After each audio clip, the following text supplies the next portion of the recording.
I found the email chain on a Tuesday morning, sitting in my car in the parking lot of the bakery where I'd worked for the past 6 years.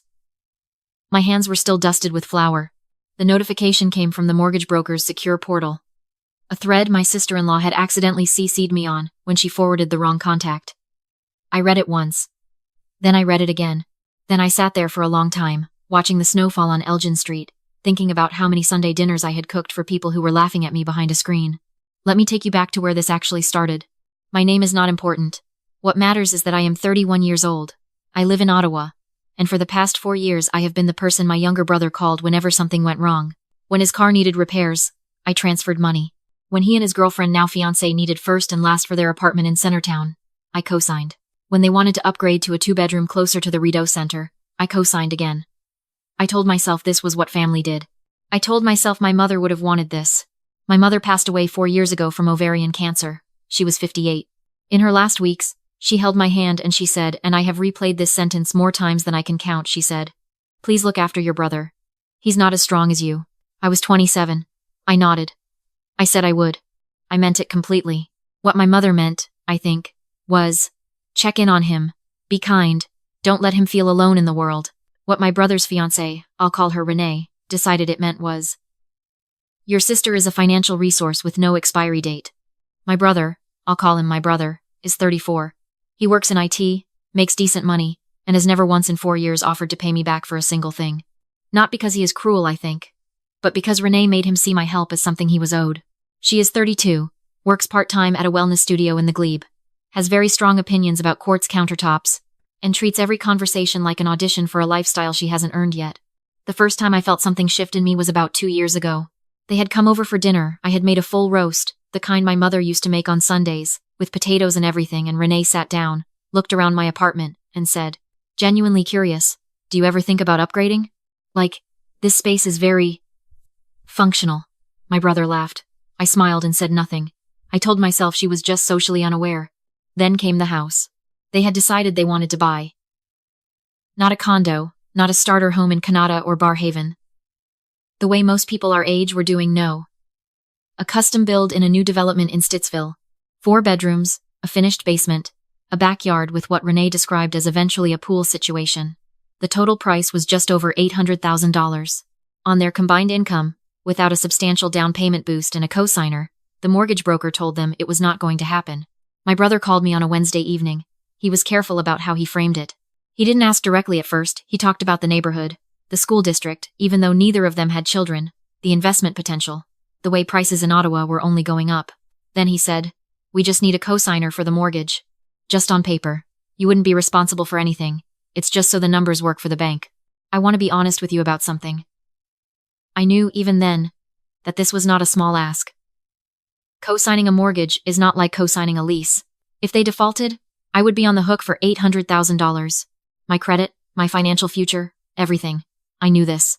I said yes anyway, because my mother's voice was still very loud in my head, and because I had not yet learned the difference between honoring someone's memory and being manipulated by it. The meetings with the mortgage broker started in March. I drove out to the broker's office in Nepean twice, took time off work both times, signed paperwork that made my hands feel strange and heavy. Renee came to both meetings dressed like she was attending a real estate gala, talking about finishes and fixtures, while I sat across from her thinking about my flour-dusted hands and the fact that I had been at the bakery since 5 a.m. After the first meeting, in the parking lot, Renee said to me, and I want you to understand she was not joking, she said, we're thinking about a home recording studio in the basement. For my content. She had a lifestyle Instagram with just under 3,000 followers. We can probably roll the finishing costs into the mortgage, right? I said I didn't think that was how construction loans worked. She looked at me the way people look at someone who has said something both wrong and slightly offensive, and then she got into my brother's car. My brother had not said a word. He was scrolling through his phone. I drove home on the 417 inches the dark, and I thought, this is fine. This will be fine. It was not fine. Over the next few weeks, every family dinner, every text thread, every casual Sunday became a project management meeting for a house I did not own and would not live in. Renee wanted heated floors. Renee had found a kitchen island she loved that was $12,000. Renee thought the standard windows were depressing and had sourced custom ones from a supplier in Payback. Each conversation ended the same way, with a look at me, a pause, and some variation of, we can probably make it work, right? I started to dread my phone. One evening in April, I came home after a double shift. We'd had a wholesale order come in, and I'd been on my feet for 11 hours, and I found 3 missed calls from my brother and a text from Renee that said, "Can you look at this flooring quote and tell us what you think? We want to move forward this week." I opened the quote. It was for engineered hardwood throughout the entire main floor. $14,000. She had not asked me to contribute money, not in so many words. But I was the co-signer. Any increase in the build cost potentially affected the financing I was attached to. The implication was never stated, but it was always present, like humidity. I called my brother. I said, calmly, that I thought they needed to stick to the finishes they had budgeted for, that I was uncomfortable with the scope creeping this way, that I needed him to understand I had signed for a specific number, and I was not going to be comfortable if that number kept shifting. He listened. Then he said, "Renee really has a vision for this place. I think you should trust her." I said goodnight, and I went to bed. What happened in May is the part that changed everything. There was a site visit scheduled. The builder had reached a stage where buyers could walk through and identify any concerns before the next phase of construction. My brother texted at the last minute to say he couldn't make it. Work conflict. Would I go with Renee? I said yes. I took a half day off work. I drove out to Stittsville. The development was all mud and plywood and orange fencing. The kind of construction site that smells like pine and diesel and cold concrete.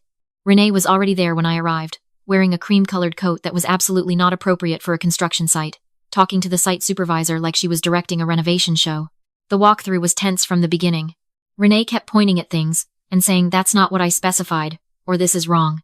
And the supervisor, a patient man who had clearly dealt with this before, kept explaining, methodically, that no, this was in fact what had been specified. At one point she tried to claim that she had verbally agreed to a different layout for the mudroom. He showed her the signed plans. She looked at them for a long time. On the way out, walking across the construction site, she turned to me and said, "I need you to call the mortgage broker and ask if we can pull equity from the construction loan for the studio. I've already talked to a contractor." I stopped walking. I told her that wasn't something I was going to do. I explained, again, that this wasn't how construction financing worked, and more to the point, I had already told her I was not comfortable with any changes to the original scope. She turned around fully and looked at me the way she had been looking at me for months, except this time something in her expression was different. She said, "You know what your problem is? You've been bitter about this whole thing from the beginning. You're jealous, and it's embarrassing." I said I wasn't going to have this conversation. I turned to walk back toward the parking area. What happened next happened very fast. I heard her moving behind me, and then I felt a hard shove from both hands between my shoulder blades. The ground at a construction site is not even. There are ruts from machinery, loose gravel, sections of uneven fill. I went down hard. My left hand caught most of the fall and bent back against a concrete form, and my knee hit a piece of rebar that was sitting at ground level. I heard myself make a sound I did not recognize. I was on the ground. Renee was standing about 4 feet away, and she was not moving toward me. She was not asking if I was okay. She was standing with her arms crossed, and after a moment she turned around and walked toward the parking area. I heard her car start. I heard her drive away. The site supervisor found me maybe 3 minutes later. He called 911. An ambulance came. At the Ottawa General, they told me I had a fractured wrist, the scaphoid bone, which they said was one of the more serious wrist fractures because of how it healed, and a deep laceration on my knee that needed stitches. I was going to be off work. My job as a pastry chef required 2 functioning hands. I had no idea, lying in that hospital bed, when I would be able to go back. My brother texted me that night. Not a call, a text. It said, "Renee told me what happened. I think you need to give us some space. Please don't contact us right now." I read it 3 times. I want to tell you that I was angry. I was angry, but underneath the anger there was something much quieter and much worse. It was the feeling of understanding something you had been refusing to understand for a long time. It was the feeling of a story clicking into its true shape. I typed back one word. "Okay." Then I called a friend, who came and drove me home from the hospital. She sat with me in my apartment while I iced my wrist, and she didn't tell me what to do. She just sat there. That mattered more than I can explain. I did not contact my brother. I did not contact Renee. But I spent the next week off work, wrist in a splint, a lot of time sitting very still, thinking with unusual clarity about my situation. I was a co-signer on a mortgage, for a house I would never live in, for people who had just left me bleeding on a construction site, and then told me to stay away. My name was on documents that gave me liability and no benefit. And I had rights that I had not yet exercised. On the 8th day, I called my own lawyer. Not a family friend. Not someone I found online at midnight. I called a proper real estate lawyer in Ottawa, who had been recommended to me by a woman I worked with at the bakery. I explained the situation. I asked what my options were. He told me that withdrawing as a cosigner, before closing, was possible. It was not simple, the timing mattered. The lender had to be notified, and depending on the stage of the application, my withdrawal could trigger a reassessment of the entire mortgage approval. The closing date was 6 weeks away. If I withdrew now, the lender would almost certainly find that my brother and Renee could not qualify on their own, which meant they would likely lose the deal, which meant they would lose their deposit. I asked him how much the deposit was. He looked at the documents I had sent him. $42,000. I thought about my mother's voice. I thought about 10 years of being the strong one, the reliable one, the one who showed up. I thought about a cream-colored coat walking away across a construction site. I thought about the word space, sent as a text, while I was still in emergency. I told my lawyer to proceed. He sent the formal notification to the lender and the mortgage broker on a Friday afternoon. I know it was a Friday afternoon because I was sitting in my car outside the bakery I had gone in just to talk to my manager about when I might be able to come back, and I got the confirmation email on my phone. I sat there for a moment. Then I drove home. The phone calls started the following Monday. My brother called 4 times before noon. Renee called twice from a number I didn't recognize. I only know because she left a voicemail. My brother's voicemail was long, and it covered several phases. Confusion, then explanation. Then something that sounded almost like an apology but kept redirecting toward the consequences for them. The phrase, "You're destroying our future," appeared more than once. Renee's voicemail was shorter, and did not contain anything resembling an apology. I did not call back. What I did do was send a single email. I had written it carefully over 2 days. It was not long. It said that I wished them well, that I hoped they found a path forward, and that I had made my decision based on the fact that they had made theirs when they chose not to return to that construction site. When they chose a text message over a phone call, they had told me clearly where I stood. The email said that I also wanted to note, for the record, that I had filed a report with Ottawa Police regarding the incident at the construction site, and that I had photographs of my injuries and a witness statement from the site supervisor. I was not currently pursuing charges. That could change. I hit send. I did not check for a reply for 3 days. The mortgage fell through. The lender issued a formal decline 10 days before the scheduled closing date. My brother and Renee lost their deposit, $42,000, most of which, I later learned, had come from Renee's parents. The custom build was put back on the market by the developer. I heard most of this from my aunt, who called me about 3 weeks later. She was not calling to take sides. She said she just wanted to understand what had happened. I told her, calmly and completely, from the beginning.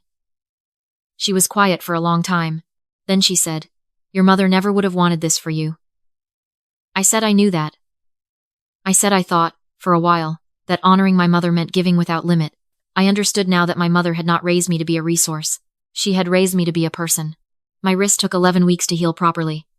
The scaphoid is a stubborn bone. I was back at the bakery part-time by midsummer, and full-time by September. My manager had kept my position for me, which I will never stop being grateful for. My brother and I have not spoken since the email. Renee, I understand, is no longer in the picture. They broke off the engagement sometime in the fall. I don't know the details, and I haven't asked. I hold no celebration about that. Whatever happened between them, happened. What I do hold on to is this. On the first Sunday after I was cleared to bake again, I had 4 friends over to my apartment. We made a mess of my kitchen. We made cinnamon rolls and a vegetable soup, and someone brought wine, and we sat around my small dining table for 4 hours just talking. My wrist ached a little by the end of the night. I didn't mind. There is a version of my life where I kept saying yes, where I swallowed every discomfort and transferred every dollar and co-signed every document because a dying woman squeezed my hand and asked me to be strong. I understand why I lived in that version for as long as I did. I also understand that my mother's last wish was not a blank check made out to people who would leave her daughter on the ground and drive away. I looked after my brother for 4 years. I showed up. I signed my name. I cooked the Sunday dinners. I was there. The morning I withdrew my name from that mortgage, I was sitting in a car with a fractured wrist and flour I hadn't fully washed out of my hair. I was exhausted in the specific way that comes not from one hard day, but from years of quiet erosion.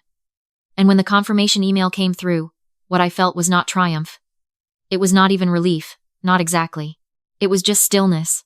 A kind of stillness I had not felt in a very long time. My name is my own. My credit is my own. My kitchen table on Sunday evenings belongs to people who would come back for me. That is enough. It is actually more than enough.